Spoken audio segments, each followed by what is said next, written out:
morning ka-farmers.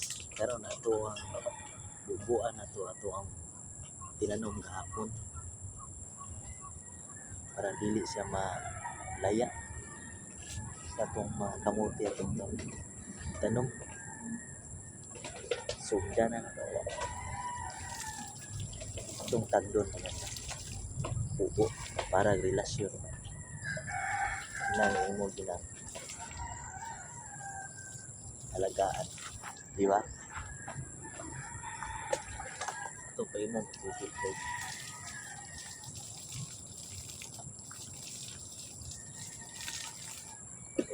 Niinit mo ang panahon eh. Pag-upar pa natin matanong ano yung bubuan para dili malaw.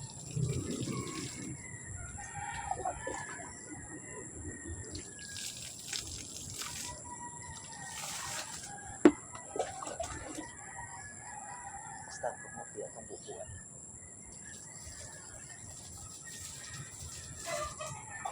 Bungkag sa hiro ato ang tinanong ng kamote.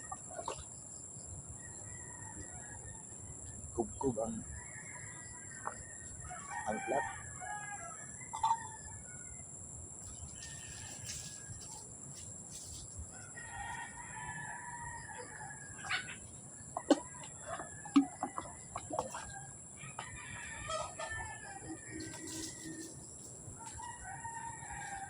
Para pisko ko panahon.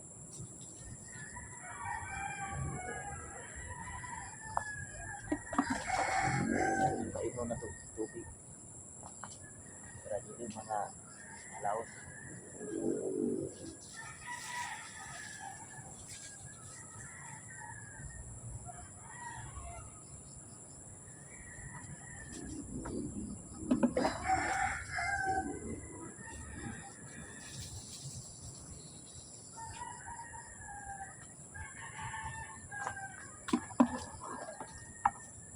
Para dali sa kayo matubo ba?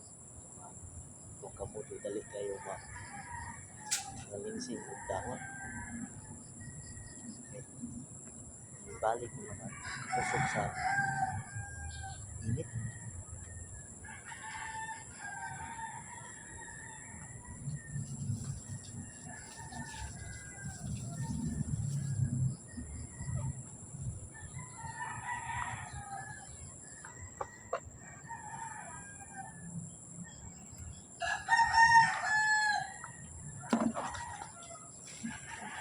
Bias ako sa bubuan.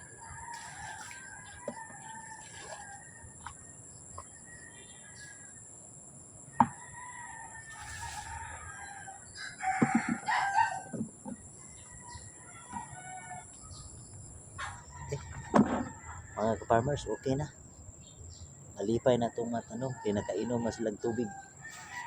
Bye!